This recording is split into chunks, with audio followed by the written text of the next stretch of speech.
Jacob, do.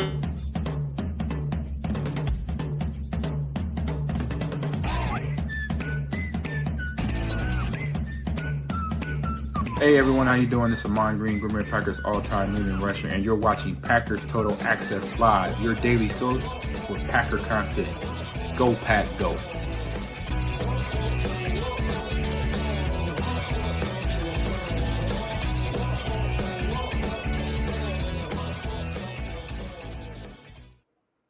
What's up, guys? Welcome into Packers Total Access. My name is Clayton. You can check us out on Packernet.com. Find me on Twitter at Packers_access. Joined alongside Emilio in Tennessee, a.k.a. Julio. Thank you. We've also got Jacob here from Wisconsin. Hopefully everybody had an awesome day out there on this glorious June the 12th. We are live on Facebook, YouTube, X, Rumble, everything in between, here to talk Packers. Final day of minicamp. It's a sad day, but we all know the next time this team's back together, it's going to be training camp, baby. So got a little bit of a break. We've already got a schedule put together. I wouldn't say a schedule. We got some ideas put together to fill this void over the next month and a half to give you guys Packers content. We may dip a little bit into history. We're going to do chalk talks from top plays from last year. We'll also dive into kind of a quick recap from last year. We're going to do a camp battle series on our Patreon page where we're just going to break down each position group. Here are the camp battles. Here are the positions that are secure. We'll fill that void. Next thing you know, we'll be looking up to be July 23rd training camp will be upon us. Emilio, how you doing tonight, buddy? I'm good. I'm good. Glad to be here. Sorry to make it yesterday. I tell you, man, Pete, you've been in high demand. Everybody asking, "Where's Julio? Where's Julio?" So yeah, I heard the story. Jacob was over here. Yeah. I don't know if you checked your nameplate there, Emilio. I updated it for you. Oh, thank you. I appreciate that. Just in case just in case anyone was a little bit confused. I see it at the bottom now. It's just for us. I like it. No, it's on the screen too. Yeah. That's sure. Oh, I see now. Yeah. All right. Good deal, man. Mm-hmm. I love how the co-hosts understand how this operation works better than the hosts. It's funny how that works. Which, by the way, we do got us a new drop here. We won't let the whole thing play. Let me hit you with it real quick.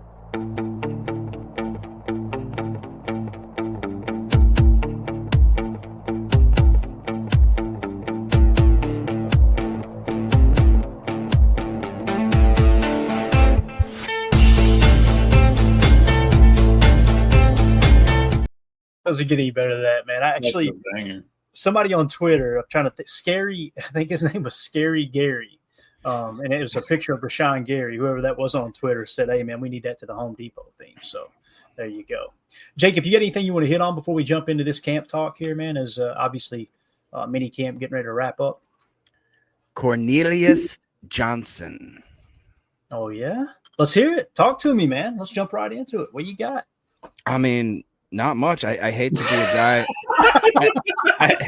I just mean, like, it's hard to get excited about yet another wide receiver. So I guess this one's going to be wide receiver like 8 or whatever. But again, it's just the dude's been balling out. Apparently, he had like 2 end zone drill touchdowns, long ball, pretty much everything that Malik Willis is throwing, this dude's catching.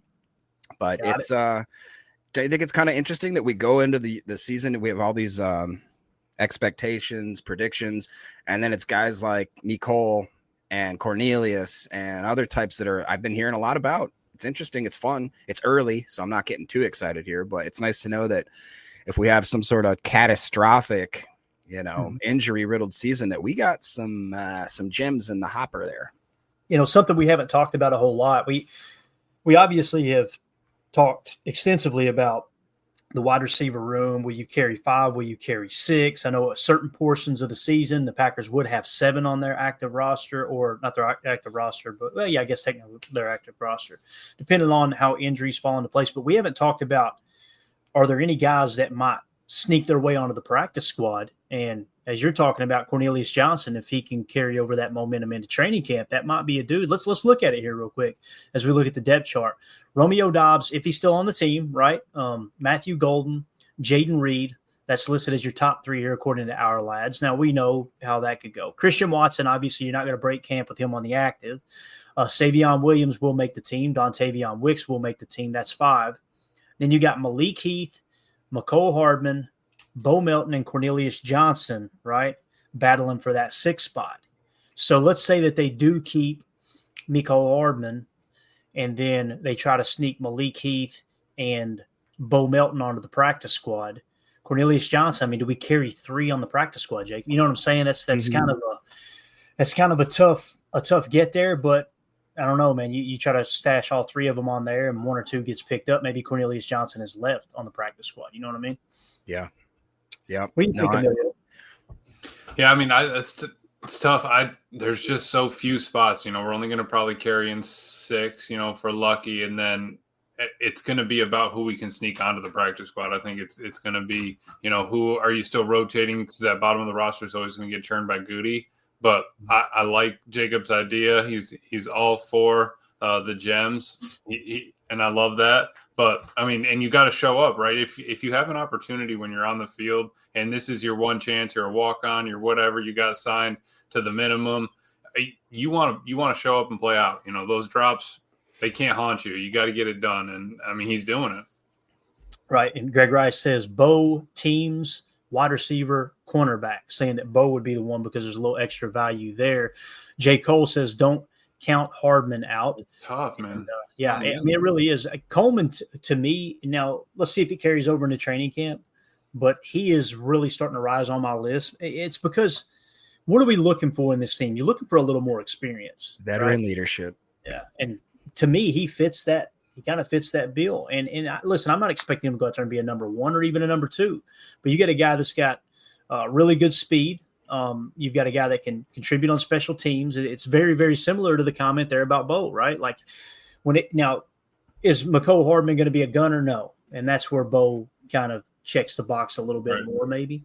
Again, I'm not trying to be overly negative, but when I see them moving him around the corner and stuff, I don't look at it like, and I know there's former players that disagree with me on this, but I don't look at it like, yeah, there's extra value. That's got to be the guy. I look at it like they're trying to fit him on this roster somehow, some way, and it kind of feels like they might be running out of options. Am I wrong there? Like, am I being too negative there, you think?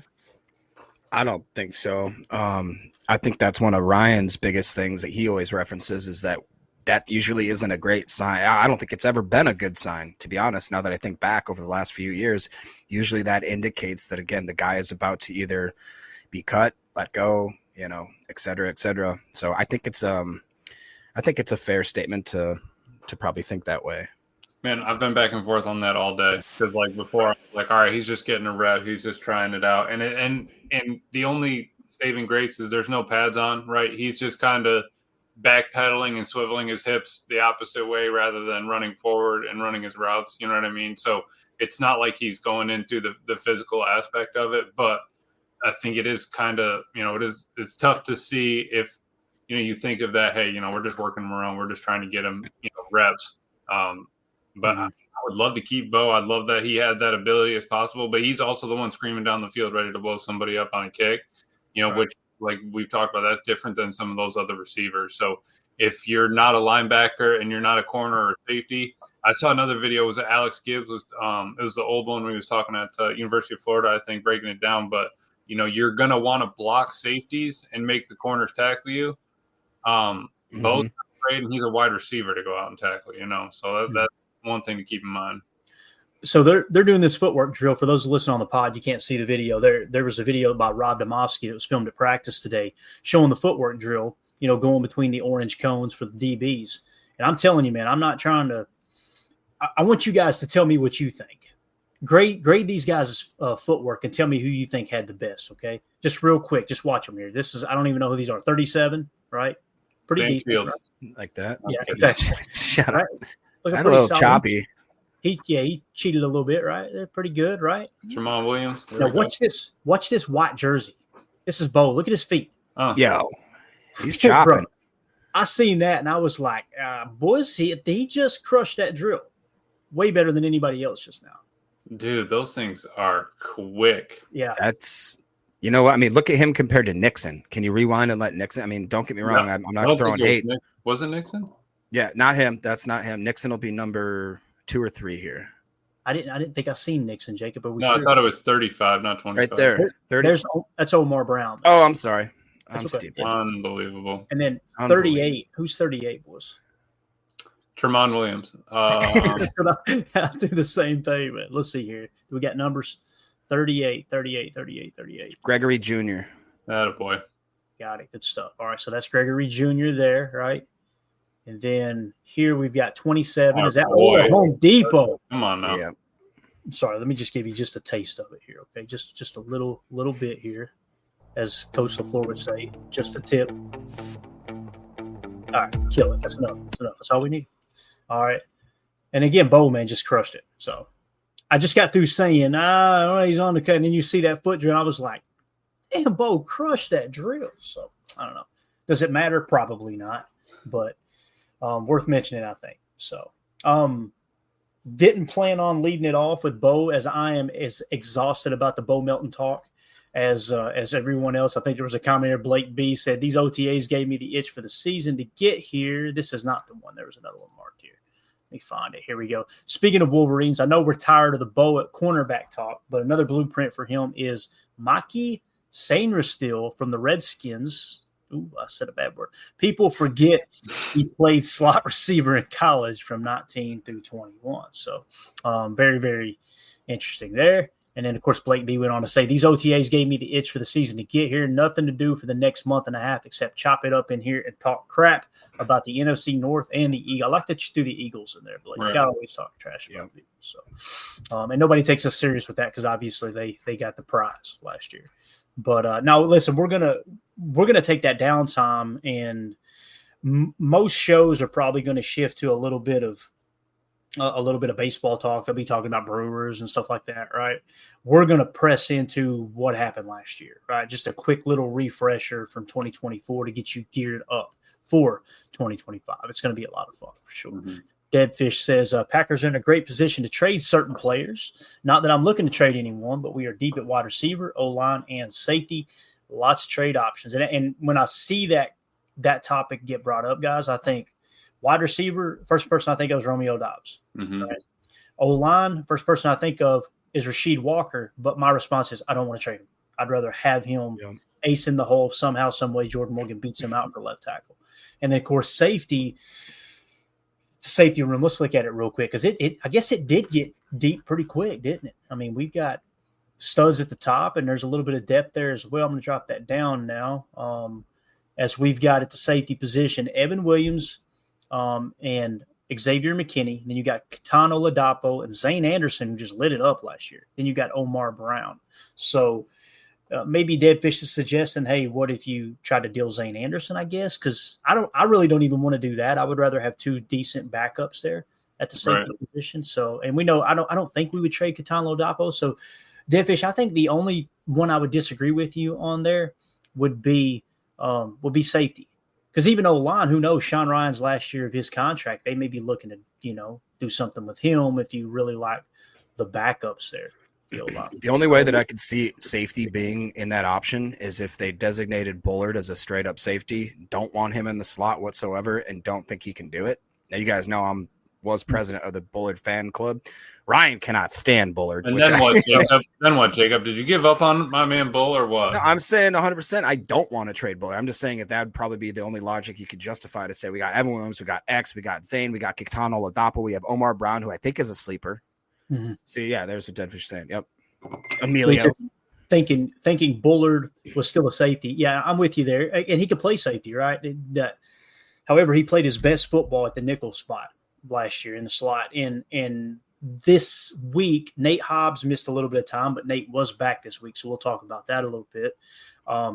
When Nate missed, I want to say what they ended up doing. Let me think here for a second. I think they ended up putting Bull back in the nickel, in the slot, I should say, and they put Carrington Valentine and Keyshawn Nixon on the outside. Right. So it kind of feels like Keyshawn's slot days are completely gone, right? At least, and again, it's just mini camp.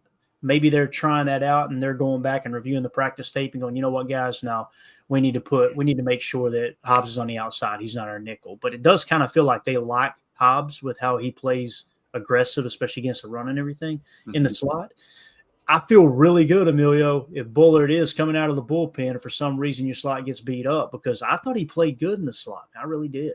I still think I'm leaning towards, I'm still fine with Bullard, even if we want him starting at slot. If you're wanting Hobbs, because I think it was Mike Spofford saying this, not 100%, but he was saying we got four top corners, he would say, and not in any order. You have Keyshawn Nixon, Nate Hobbs, Carrington Valentine, and Javon Bullard. But he said one of those guys only, or two of those guys only play one position. Like Bullard's only going to play the slot, and Carrington is only going to play on the outside. So you do technically have flexibility, like you were saying. You're not sure about Nixon going back in there, but for him, even thinking that they're the top four, they're going to work around that. You're always going to have Carrington inside. You're always going to have Carrington outside, Bull inside. I think that you want to have the ability to move your corners around, rotate them, have them come up and down. Right. And when you look at it here, let's look at his highest graded games. And he didn't finish the season strong, so I can understand where Ryan's coming from here. Right. But notice, let's start with his best game of the year. His best game of the year was against San Francisco, an 84.9. He was playing slot that game, right? Let's go to his second best game of the year. It was free safety in week 2, a 78.3 against Indianapolis, right? His third best game of the year was week 18, 72.6 in the slot. So 2 of his 3 really good games, he was playing in the slot. Right. Now, if we go to his worst game, it looks as if that would be at Detroit, graded out of 30. He was in the slot, though. So after they just asked him to play strong safety the game before, though. Yeah. See, that's what I don't like is look at the fluctuation, and I think that is a killer. Trust me. Emilio, did you ever, when you played collegiately in any sport, being able to being asked to play multiple positions makes you look good in the coach's eyes, but it doesn't give you the advantage of perfecting your craft. Does that make sense? No. Yeah, because even if he's in the DB, it could be the DB room, but what happens when they split and go corners and safeties are going to work on different things? You know what I mean? What reps are you missing there? That's where you come to the point of Bo's not getting enough reps here or there, whatever. But like if you're asking him to switch weekly, he had 4 at free safety, 3 at slot, 2 at strong, 2 at slot, 1 at strong, 1 at slot, 1 at strong, 1 at slot. Like you're telling it's kind of, you're still playing football, but he's got so many different responsibilities. Is he a third? Is he a half? Is he playing, cover 4? Is he, man lock? What are they asking him to do per game? And I love that 2 of his, 3 best games were in the last 6 weeks of the season. He got, he was getting better as it went on. And his worst game was that, that Detroit one. He only played 30 snaps too, right? Yeah. Total. Yeah. So, it's not great, right? But he was also a rookie, learning everything, new system and all that. Right. Yeah, we'll see, man. Again, when you have a rookie that has, a few games here where you grade out, that 84.9, guys, that's not normal, right, for a rookie. And the big thing that I want you to key in on, if we were to really key in on the positive here, tackling. Notice from tackling, week 11 baby. on, week 11 on, his tackle grade was 85, 81, 80, 79, 87, and then dropped back down to a 57 there in Chicago. That does not include the Philly game. Let's throw that in there real quick too. Hopefully it'll load. Yeah, so Philly. Looky there. No. 75.6 PFF grade. No. That's his overall defensive grade against the Philadelphia Eagles. So that looks even better at slot, right? So and that's the thing. Like, what if they come out in training camp? And the reason I wanted to talk about this a little bit is, what if they come out in training camp and they're trying to really press Nate Hobbs into the slot, and it's him and Javon Bullard battling for the slot spot? And what if Bullard just comes out? Well, it's a second-round pick, guys, right? What if he comes out and just balls out and they go, you know what? That's our slot. And now it comes to, Nate Hobbs is going to start on the boundary if Bullard takes the slot position. There's no two ways about that. If that happens, now it's Keyshawn Nixon and Carrington Valentine battling for the boundary spot. I kind of feel like Keyshawn would be pissed off and maybe raise a little stink if Carrington beat him out for that spot. But I'll be honest with you, man. I would choose Carrington over Keyshawn in the boundary. I would. Right. Now, like we always say, though, Emilio, injuries are going to answer a lot of these questions for us, unfortunately. It happens every year. So. That's a great point, because, I was going to say, how often have we questioned Keyshawn not getting that first spot? You know what I mean? How often are we saying Keyshawn's going to have it? Now we're bouncing between what's Hobbs and Carrington going to do? I think it's a great question you have to ask, is what does happen if he doesn't get there? And what I did like is, They even tried to blitz him earlier in the year too when he had a couple rough games like Miami, LA, Arizona. We'll work him in, see if we like the pass rush. Okay, no. All right, let's put him back there. I think he progressed differently in each kind of section of the season, and then he started putting it together as he got towards the end. Yeah, makes sense. Anything else on it, Jacob? There, actually, read that comment for me. I'm going to try to pull something else up here on PFF real quick. Yeah, Mr. Ron Sanville says rough on Bullard when he practiced all week at slot corner and then got thrown in at safety with no reps. That's I don't want to say it's unfair. This is the NFL. You got to be ready to do whatever they ask you to do at any moment in any game, but it totally isn't ideal. That's like practicing for anything, knowing that you're having a certain mission, a certain goal, and at the last second be like, hey, scrap that, go out there and play as good as you can. You'd understand why some of these grades are quite offsetting. I mean, like Emilio said, he just never seemed to have more than 2 or 3 weeks at one position until they completely kind of shake everything up for him. So I have a lot of confidence still in him, especially going into year 2. That tackling grade really does give me a lot of confidence as well, just with how willing he is to get up there. If you add that with the likes of a guy like Hobbs, and I think CV, he's not the biggest guy, but he's willing to come in there, and you throw in the safety play, we could have a really good tackling defense, man, in that secondary, which we've lacked.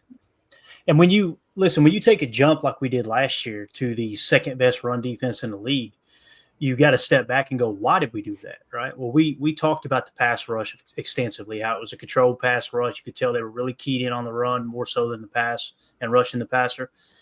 But the other thing that sticks out is your slot defender, the majority of the games, was a tackling machine, tackling fuel, right? Javon Bullard played a huge role in that run defense getting better because you're in that nickel the majority of the time, probably 70% of the time. As Bramble says, CB is solid.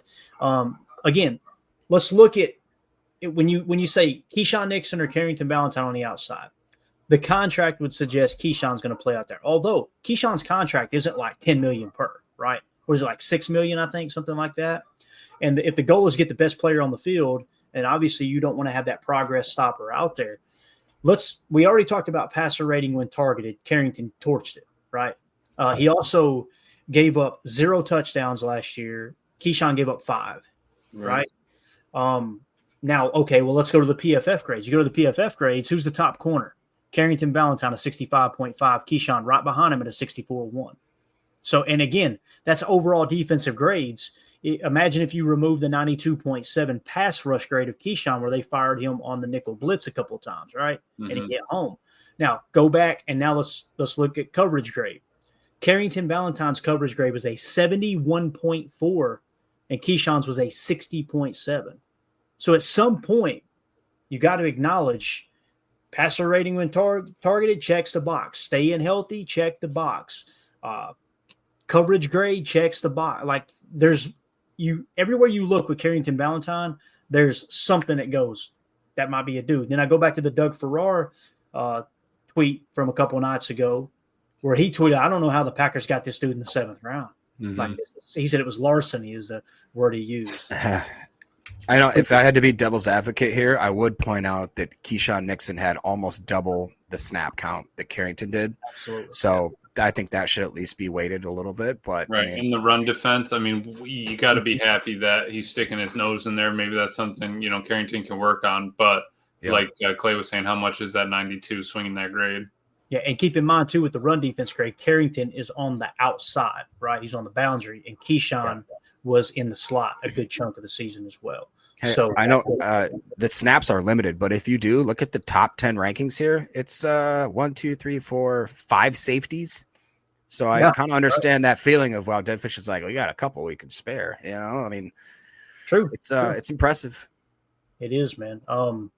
So if we sorted by coverage grade, if it'll let us, all right, here we go. So just coverage grade. Wow. Xavier McKinney, 90. Okay. Edgerrin Cooper, 77.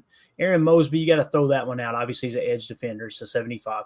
Zane Anderson only had 122 total defensive snaps. He has 75 coverage snaps, 75 PFF coverage grade. Carl Brooks, throw it out. Evan Williams, 73. Carrington Ballantyne, 71. Devontae Wyatt had 7 coverage snaps. Dog. I thought Joe Barry was the only person that dropped big defensive tackles in the coverage. That's weird. Katano Ladapo, 68. He had 45 coverage snaps and graded out of 68. Pretty impressive there. Now, Nate Hobbs last year, 61. So that does worry you a little bit. What if you do throw him out on the boundary? You might find yourself in trouble. You know what I mean? So I don't know, man. I'm eager to see if Greg Rossfire I'm eager to see if Nate Hobbs returns back to his rookie year form, because that dude graded out in the 80s his rookie year, Right. if I remember correctly. So, and again, that was when Bisaccia was there as the coach. And listen, it does matter with scheme. It really does. So that's why you get some players that I was listening to a podcast earlier today, and it was breaking down. I think his name was Ndiche, if I remember correctly. Robert Ndiche or Kadiche. I can't remember how you say it. He was the number 1 prospect coming out of high school the year that he went to, I think it was Ole Miss. This dude, when they do their grading system, you guys seen me show the on-3 composite grade and all that, and it's Right. like, anything like above 90 is excellent. You get above 95, you're like, okay, that's like, these are top of the tier. This guy's great. He broke the scale. 101 was his grade. Okay. He goes to Ole Miss, didn't get off to a fast start. Second year was even worse. Got in trouble. They said he jumped out of a window drunk or something one night. Okay. Hey. Yeah. Jacob said, we've all done that. Come on. So he ends up getting drafted. I think it was by the Cardinals. And then next thing you know, there was other substances involved and he got out of the league. Now he's out of football completely. I say that because you can have all the talent in the world, but if you don't have the right people around you and you don't have that it factor, you know what I'm saying? It can really, really hinder your ability to not just get better, but also perform on the field. If that's the case with someone like Nate Hobbs, you've seen that first year balled out. And then after that, we know Las Vegas has been kind of a dumpster fire ever since, right? So maybe he comes in here with Coach Half, Jacob, and he returns back to that form. One thing's for sure, we've seen the ceiling. We've seen what he can be. We've seen the potential. Just go back and watch his rookie tape, and I'm telling you, it's phenomenal. Was that rookie year, if I'm not mistaken, was that where he played predominantly on the boundary or the not in the slot? I for some reason, my brain is telling me that was the thing. Let me see if it'll pull it up in a separate page. Man, that's 5th out of 116. That is crazy. Yeah. Let's see if it'll show us by year. Oh, it's not showing specifically where he lined up, Jacob. Although with the pass rush being 20 pass rush reps, that would probably be the slot. So it looks like he might have played the slot his rookie year. And then with only 3 pass rush reps. Wait, go to see if you can't change the year on the top right there. Yeah, I think you can. Where's that up top? Yeah. 2024 drop down box right above So it'll be coverage. 21, grade. right? Yep. Let's see here. Yeah, so he was slot all year long in 21. Okay. So he graded out a 79. I thought it was an 80, but it was a 79. So I apologize for that. So yeah, his rookie year, he played slot and graded out a 79. All right. Now if we go to 22, he's playing the boundary now, and he dropped to a 60.9. Okay. And then in 23, Nate Hobbs was back to the slot and he graded out 69. So, pretty good improvement from the year before. Okay. Again, not quite to his rookie year. And then last year, he played everywhere. He played outside, then he played the slot for 6 straight games, and he played strong safety 2 games, back to the slot, then back to strong safety. So they didn't know what the hell to do with him last year. Well, and again, that's kind of the same thing that Bullard had. He Mm-hmm. didn't have a place to call home and ended up, being spread too thin. That gives me more excitement that he could be a really good slot then. That kind of leads to. Did you listen to Isaiah Simmons' interview, Jacob, or no? I'm sorry, what? Did you listen to Simmons' interview on Packers? The linebacker? The presser? Yeah. No, I did not. Oh, he was talking about how Hafley's kind of put him in a spot that he, can excel in, right? He's been playing a little Will, little Sam, flip-flopping between the two, but instead of like the Giants asking him to go kind of, everywhere, this way, that way, wherever, Hafley's like, all right, I want you to stick at one thing that I want you to do great. And, I want to put you in the best position to succeed. I think that's just the same exact thing we got to do here with Nate Hobbs, because we're all still sitting here like, all right, is it going to be Keyshawn Hobbs who's going out there? who's going to best succeed. Is Bullard going to play Sot? That's all we need to do is just put them in their best option, give them a good shot. If it doesn't work out, then we can react. As I was going through that, could y'all see that on the screen? You couldn't, could you? No, but that's not. Here's his rookie year. I apologize for that. And I won't go through the numbers for podcast purposes again, but you could kind of see the 79.1 and where he graded out. His run defense, look at that run defense right there, 91.7 against Washington. Tackle grades looking great. Yeah, it feels like he's a slot. So let's pencil him in for the slot spot. And it looks like Bullard is going to be kind of that guy in reserve, right, at the slot, and also battling for safety, although I think Evan Williams will probably beat him out. You feel a lot better about the secondary, although you did lose Jair Alexander, you know? Right. I mean, you think about that. You just bolstered the slot position. One thing this tells me with the whole letting Jair walk and refusing to pay him that $17 million, what it tells me is they believe in Carrington Valentine. There's no two ways about it. So if you've got the coaching staff making decisions that would lead you to believe, all right, man, that's their dude. They really like him. And then you bring in Nate Hobbs to the slot, and you got Keyshawn that you feel like played better on the outside. Let's do this same experiment if I can. That may be difficult. I was going to go to Keyshawn and see how much better he played outside. Because am I wrong? Did you guys feel like Keyshawn played better outside last year? No, I think that I would put a little bit more hope on him outside. The two-way goes for him on the inside. I just didn't love. Okay. Yeah. I struggle with what I think about Keyshawn Nixon, to be honest. It's not that I don't Jacob, like what him. What are you trying to say? No, it's not that I don't like him or anything like that. It's just that he's never impressed me drastically at any position other than kick returner. And he seems to really want to pull away from that. But I just still don't quite trust his ability in the slot versus guys that we've already paid and drafted. And I kind of would potentially, I would say root for, but I'd kind of maybe the word is root for other guys on the outside, like maybe let's say a Kalen King, a Micah Robinson, Greg Jr., somebody that can maybe surprise us, that has a little more youth, a little more quickness, speed, agility. Like Emilio was talking about, he seems to kind of maybe trip over his feet sometimes when he gets has to cover more twitchy receivers. But that's all I got to say about that. Yeah, so as soon as I click on Keyshawn's page, it won't load now. So everything was working just fine. I was like, all right, they got PFF up and running finally. No, wrong. I was going to see if we could pull up and see where he played his best football here. If you guys want to hit the chat for just a second, I'm going to try it one more time because I think that would be very, very interesting to see how well he played. I think the good comment from Coach Len, he says, as a whole, our DB room improved, but it still kills me. We lost a playmaker and a difference maker like Ja. And I would agree with that. But the problem is when he's there, right? When he's there. And it's almost a 50-50 shot the last 4 or 5 years as to whether or not that guy is going to be the type of difference maker and playmaker that you expect. And I will say again, I think it was Ryan's pod. They went through like a breakdown of like every incident / injury that he's had over the last 5 years. And there's a lot more stuff there than I remembered. And a lot of it was very troubling as far as maybe not playing when he could, playing in certain situations where they're the end of the year playoff implications or actually in playoff games, pulling up, not making those types of plays. So I would push back just a little bit on that, but I understand the mentality there, Coach. Yeah. Here's Keyshawn's PFF grades from last year, guys.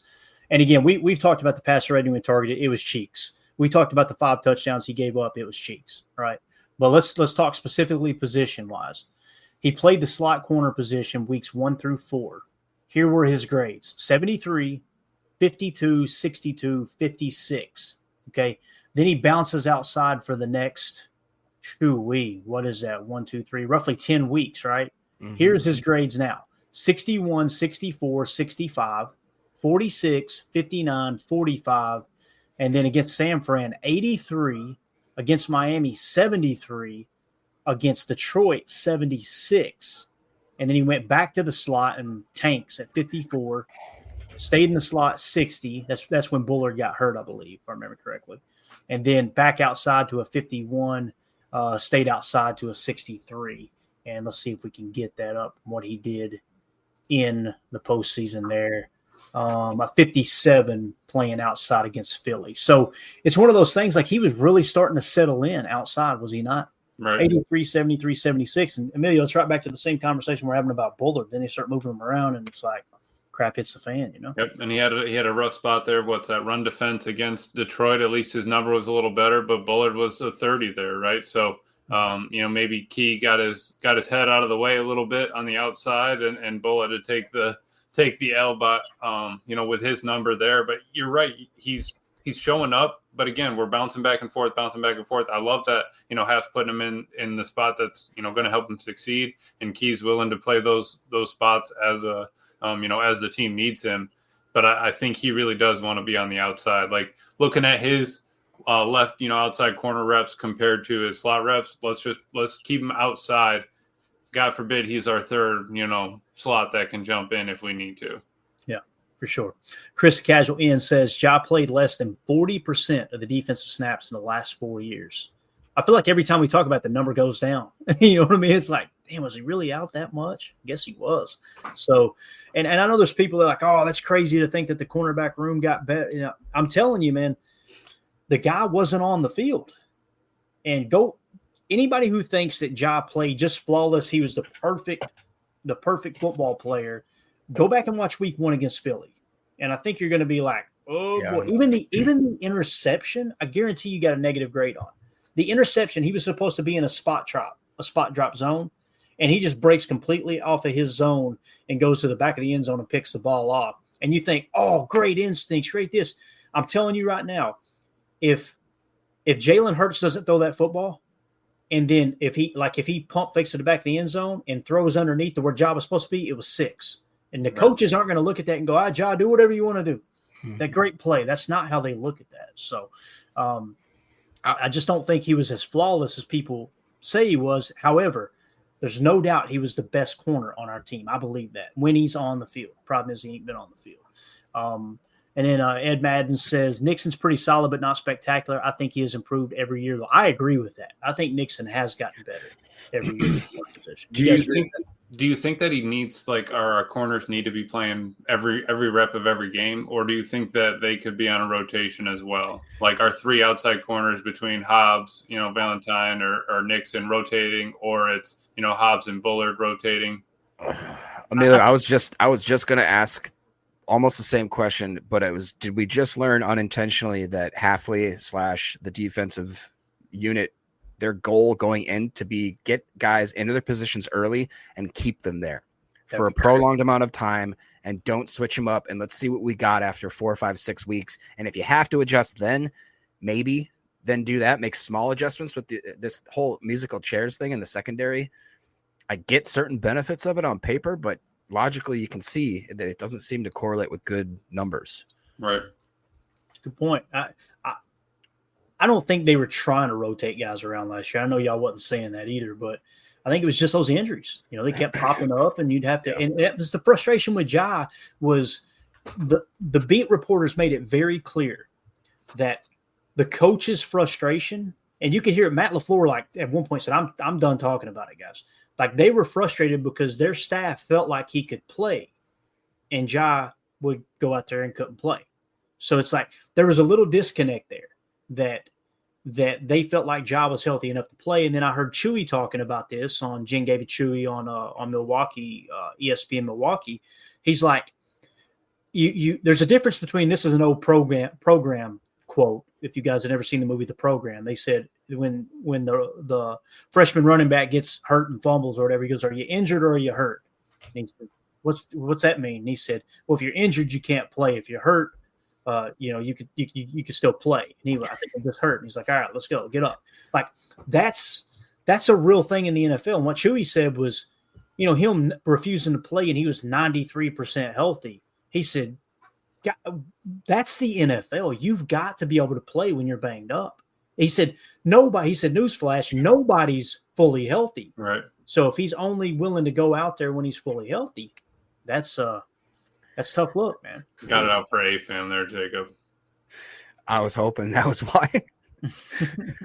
A-Fam said that I never mind. I'm not even going to. Don't feed the trolls, Emilio.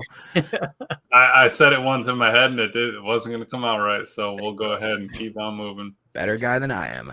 And I see Solder's hot tub comment. listen. I'm not going to put it on the screen, but I will say this, and this is a little controversial. It does blow my mind how I don't want to say this. Oh, now they're both going to stop saying what they're going to say. Yeah, you know what? It does blow my mind how vocal ex-players are about people getting in trouble, getting suspended, this and that. When you go back and look at them, you go, Bub, you were accused of doing a lot worse. What are we even talking about? I believe I just showed. That'd be like me going to a college university to a scholar and telling them, let me show you how the English language works. You know what I mean? It's not a good idea for old Clay. Let me learn you real quick, sir. Let me learn you what you guys are missing here. So anyway, I did not have this in the show notes to talk wide receiver depth and slot defender for the first hour of the show, but this was a good conversation, man. This was fun. I'm glad we brought it up. Anything else you guys want to add to that before we wrap up hour one? Not really, other than the fact that, again, I will go on record saying that if I was in charge of the defense of the Packers, which thankfully will never happen, I would totally want to focus on the fact that I want to find my guy's position, and then I want him to stick there for as long as possible. And I also want to not let progress stoppers get in the way of maybe a Micah Robinson, a Kalen King, even a Jonathan Baldwin, a Greg Jr. If they're the best, put them out there. I don't care if we just paid Nate Hobbs. I don't care if Keyshawn's got an ego. I want the best rotation out there, period. Could not agree more. Unfortunately, Jacob, you and I do not think the same way as coaches. Maybe it's fortunate. As coaches and GMs, they want their high prospects out there. Right, yeah. They're high round picks, and they want the guys that they spent money on to be on the field. Mm-hmm. I don't think it's just like we refuse to believe that they're not the best out there. I think it's they're trying to pull that potential out of those players that they obviously seen, or else they wouldn't have paid them big money. They wouldn't have drafted them high, that type of thing. So I don't think it's as much ego. It's probably some ego, but I don't think it's as much ego as it is. We know what their potential is, and we sit here and talk about progress stoppers all the time, and that's the reality of the situation. If you put those guys out there that you think are better than this person who could potentially be even better on down the road, then you are, by definition, stopping that progress. So I think it's just a fine line you got to kind of walk. But I'm with you, man. Like I don't give a rat's ass where they were drafted, who they play. They could play for Podunk University. If that's a better player on that day, put them out there. I'll tell you a good example, and then we'll get to hour two. If you go back and watch America's game, it was the 67 year, right, where the Ice Bowl. Chuck Mersine, they brought in Chuck Mersine from Yale. And he, not just for that game, but they signed him like a good portion through the season. They get into the Ice Bowl, and Lombardi told Chuck Mersine, hey, this is the reason I brought you here. And Chuck Mersine was just dominant in that game. He was tough as nails, right? And he's the one in the famous picture of him holding his hands up, and they think he's signaling a touchdown, but he's actually signaling he wasn't pushing Bart Starr in the end zone. The very next game, the Super Bowl, because that was basically the NFL championship, and then they went on to the NFL championship game against, I can't remember who they played. I think it was the Chiefs, maybe. But whoever it was they played, they benched him the next game. He came off the game of his career in the Ice Bowl, right? After the Giants kind of cut bait and left him out to dry. And then all of a sudden, Lombardi goes, you know what?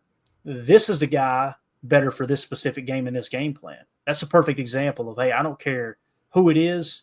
Whoever gives us the best shot to win the game, let's get him on the field. So now, granted, that was a long time ago. Things have changed too, right? That was what? I don't even know how many years ago that was now, 1967. How old were you in 67, Emilio?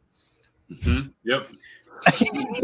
How old was your dad in 67? Was he even thinking about a young Emilio yet? When was he born? Dude, I don't even know. He was probably, I want to say he's like 3, maybe something like that. There you go. Emilio's a young whippersnapper. I'm telling you. But what is it you call your dad? Essay. I love it. Essay. You got it, man. You got it. Every time he talks about his dad. Love it. All right, that's going to do it for hour one. For those of you listening on the pod, we will see you on the other side for hour two. We're going to actually talk about what happened at minicamp practice today. We appreciate y'all.